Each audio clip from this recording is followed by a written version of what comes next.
Democracy, The God That Failed by Hans-Hermann Hoppe. A potentially pretty provocative work. So, Hans-Hermann Hoppe, if you don't know, is a German, American, Turkish economist and political philosopher who is known for being just one of the most based intellectuals probably ever, and is also known as well for being a pretty vehement critic of democracy.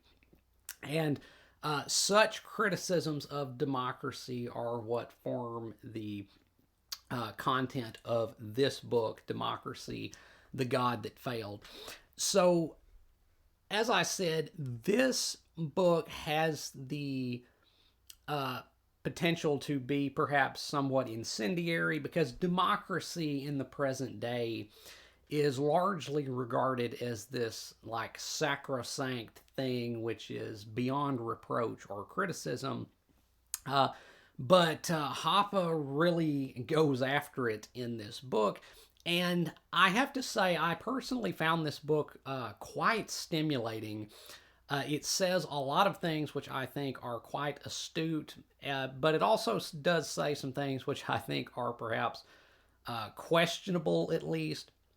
But anyway, so democracy is regarded by probably the majority of people as being a progression from other forms of governance, such as like monarchy or oligarchy. But Hans-Hermann Hoppe in this book here asserts quite the opposite. He asserts, to the contrary, that democracy is actually a devolution, and that monarchy is actually a superior form of government. Now, it is important to note here that Hans-Hermann Hoppe is not actually a monarchist. He is not advocating for any kind of kingship. Rather, he is simply saying that monarchy is a lesser evil in comparison to democracy. And ultimately, he argues for a third way, which is a fully privatized anarcho-capitalist society in which everything is funded and provided privately. So again, he is not really a monarchist, but his criticisms of democracy in comparison to monarchy as a mode of governance is that democracy leads to a short-term outlook.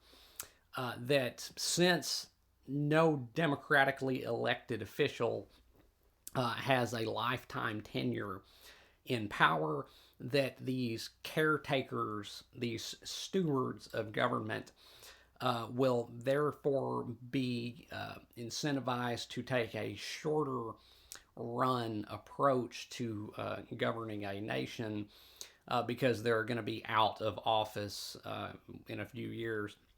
And since that most of these democracies are governed by competing political parties, these politicians are thus incentivized to try to do a lot of good things short term in order to try to get one up on the competition, often to the detriment of the long run health of the nation. And he contrasts this with what he says the monarch's incentives are, which are to take a longer run view of things, because the monarch, as the sole exclusive agent of government, has a greater incentive to look further ahead because they own the capital value of the nation, so to speak, not just its current use value as the democratically elected official does.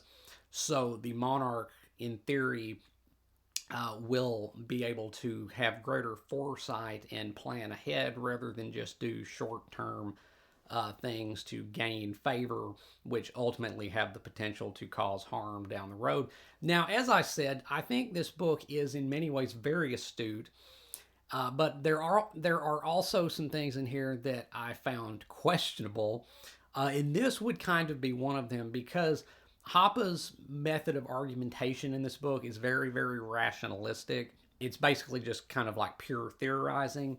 And that's not necessarily a bad thing, but it doesn't always hold up with empirical fact because there have been so many monarchs throughout history which have done pretty much the exact opposite of what Hoppe theorizes that they should do, which is, again, take the long run view.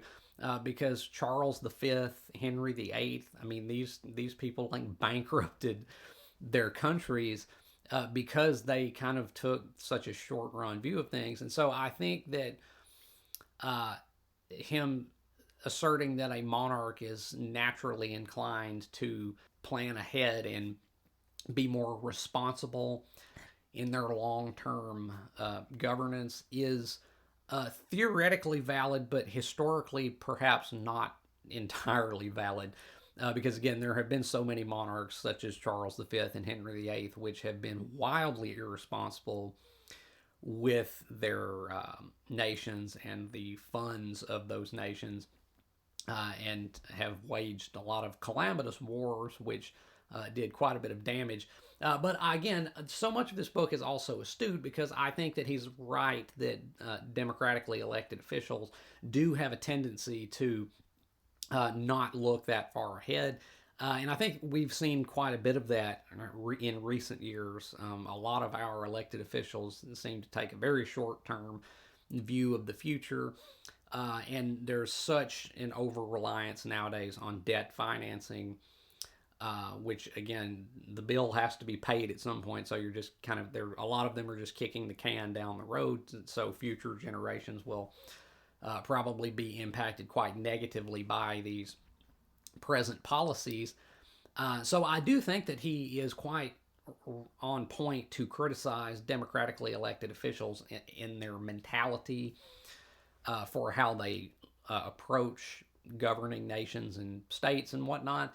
But another thing that Hoppe says is that democracy is responsible for not only an increase in warfare, but also an increase in the brutality of that warfare. And he, in specific, points to World War One because a lot of this book has to deal with history, but he points to World War One as being kind of the paradigm shifting moment because in Europe, prior to World War One, the majority of the nations of Europe were governed under some form of monarchical administration. But after World War One, by and large, monarchy had just disappeared to be replaced by democratic republics, a la the United States. And Hoppe points to World War One as being an example of ideologically motivated total war because in the old days, back when everything was governed monarchically, different kingdoms warring with each other were not necessarily ideologically opposed. It was just kind of a contest between two different rulers for power and territory. And so Hoppe says that there wasn't that much enmity on like a personal, like grassroots level, because the civilians of each respective nation would know that it's just their rulers, doing their thing, going to war, that it doesn't really involve them. And so the scale of the warfare is, or at least in theory anyway, is restricted from the civilian sphere. Whereas with World War One, we see like total war of mass destruction of civilian property and also mass loss of civilian life in some cases. And Hoppe posits that this is because of democracy fighting monarchy, that with the entrance of the United States into World War One under the guidance of Woodrow Wilson, that it became an ideologically motivated conflict because Wilson was wanting to basically eradicate monarchy and make the rest of the world resemble more the United States. And so it resulted in kind of a ratcheting up of the violence of the war and also the scope of it. And I think there is an astute element to that, definitely. But again, compared to history, there's a lot of this is kind of specious, I think, because I guess that Hans-Hermann Hoppe has not heard of like chevauché, the brutal medieval monarchical military tactic, which in its own right led to mass destruction of civilian property and mass loss of civilian life. So to say that democracy caused an increase in barbarism when it comes to warfare, I think it perhaps can. That again, I think you can make the argument. Well, he does make the argument, but again, I don't think that like older monarchical ages were necessarily like peaches and cream. I don't think that that was quite the case. And again, human rights violations under monarchies have historically, I would say, been vastly greater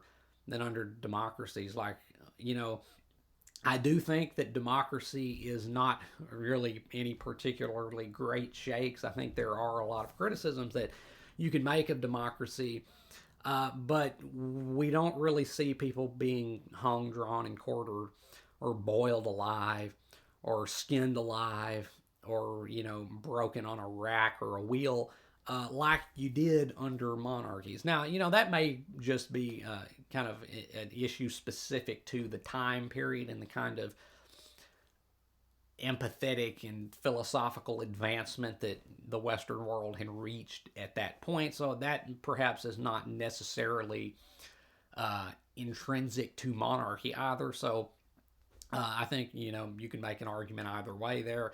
But I do think that this book is in many ways, once again, quite astute because the book does make the argument, and again, I think the very valid argument that under democratic systems, property rights naturally erode over time. That the inexorable tendency of democracies or democratic republics, what have you, is the erosion of property rights and subsequent injustice and abuse.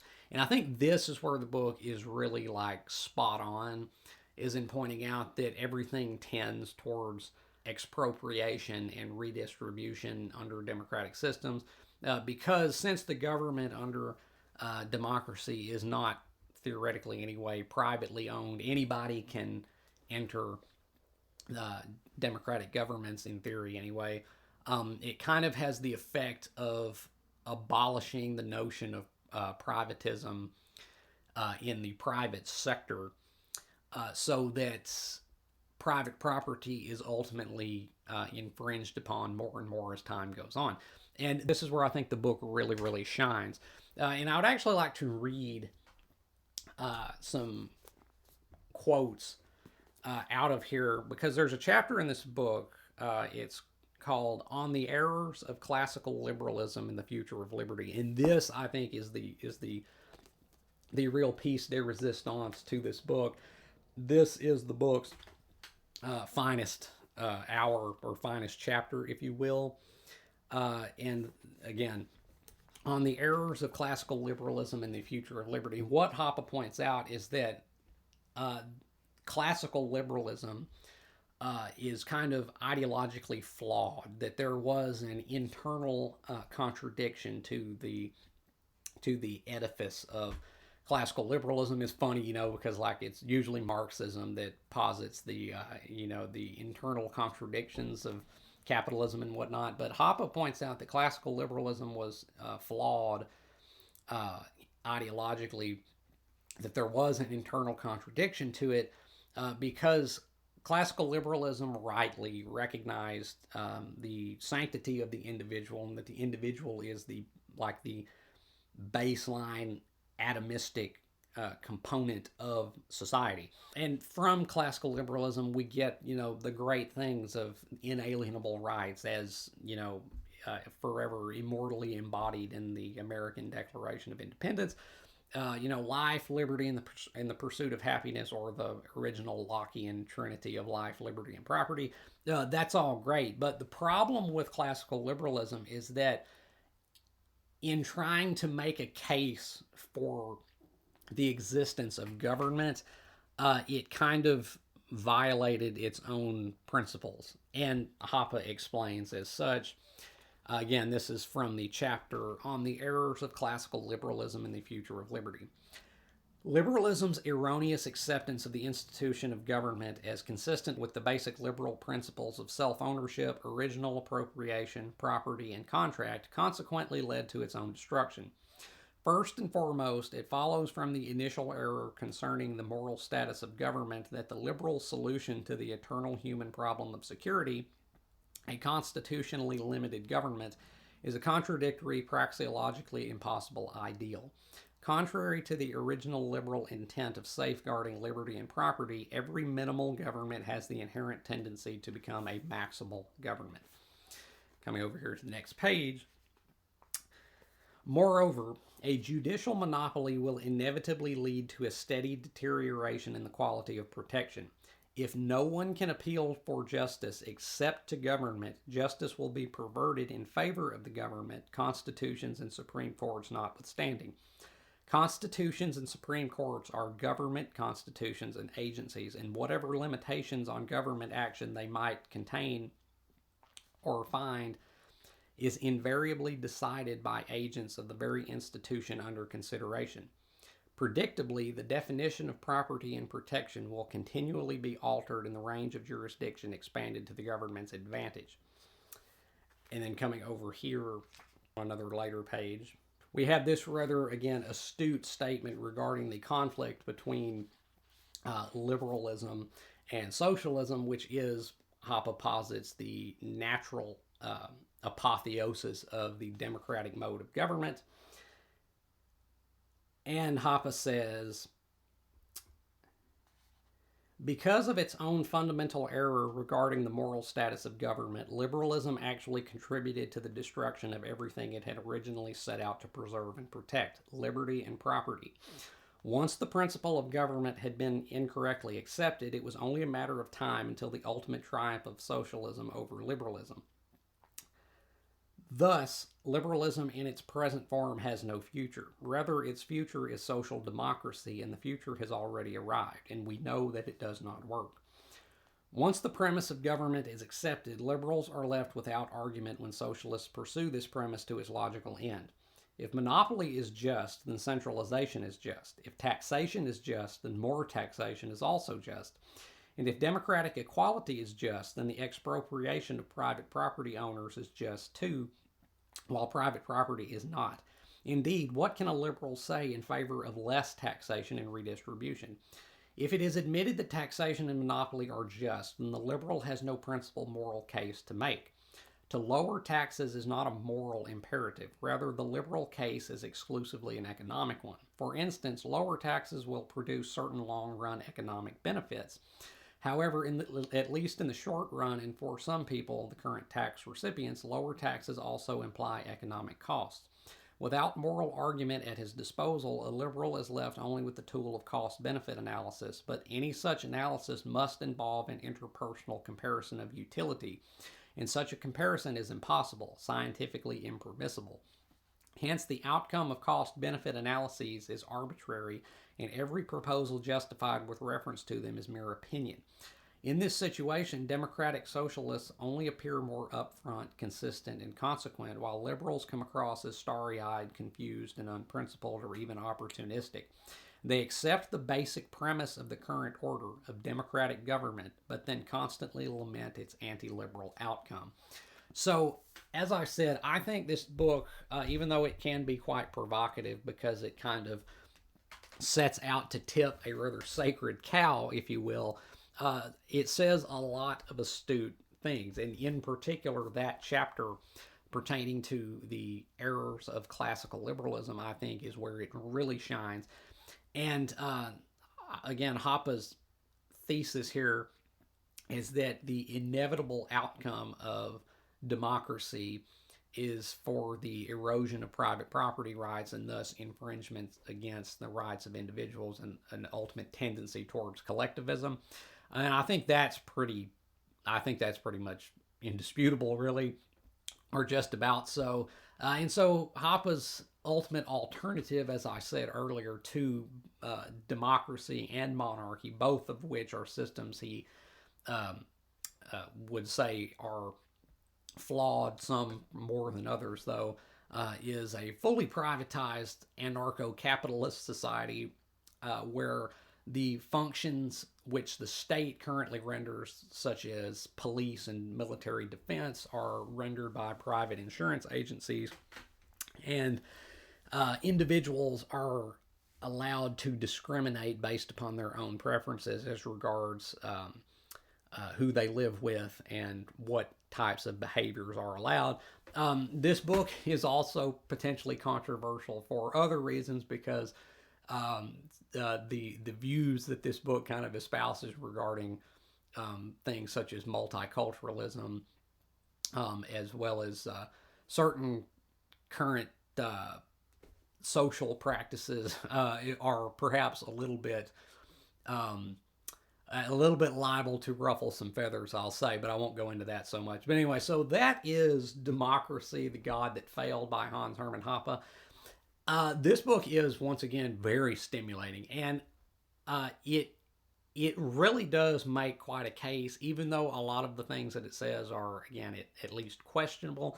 So much of what it says is pretty much on point about how governments grow, because the way that governments are set up, they're always set up to have the potential of giving themselves more power, as from the quote that I read about how if you can only appeal for justice to government, then government can always just rule in favor of itself. It's like that meme, right? We investigated ourselves and we determined we did nothing wrong. It's like that. The game is rigged because government can just do whatever it wants, because the rules are set up in such a way that government is always able to expand and to just trample the rights of the individual. So this book is valuable, even if it may be quite contentious. It is stimulating, because that is probably the best word that I could use to describe Democracy, the God That Failed, is that it is quite stimulating. Or at least it was to me personally. So, Democracy, the God That Failed by Hans-Hermann Hoppe. Have you read the book? If you have, let me know down in the comments what you thought about it, whether you have agreed or disagreed with anything I've said here today. And I don't rate nonfiction books such as this, because it kind of elude the criteria for normal literary grading. So I'm not going to give this a letter grade, but I will say I could recommend this definitely, because there's a lot of very valuable stuff in here. I think things that are becoming more apparent as time goes on. So I think there is quite a bit to be gotten from this book, and I would recommend it to people who are becoming disillusioned with the current order, but also to people who, and perhaps particularly to people who really do think that democracy is like the God that can't fail. I would recommend this book because democracy is definitely not this like unimpeachable thing. Prior to reading this book, my view towards democracy was kind of like, I think it was Winston Churchill who said, something to the effect, I'm paraphrasing, of course, that democracy is pretty bad, but it's just not quite as bad as other modes of governance. But after reading this, I can say that I've definitely been my skepticism regarding democracy has definitely been heightened, and I think some of the holes, some of the flaws are becoming again more apparent as time goes on. So I would definitely recommend this book to read, because I think it can offer a valuable perspective, and I think it does have some real insights to offer. So yes, as always, if you have enjoyed anything you've seen or heard here today, remember to hit that like button and subscribe. I would really appreciate it. And until next time, peace.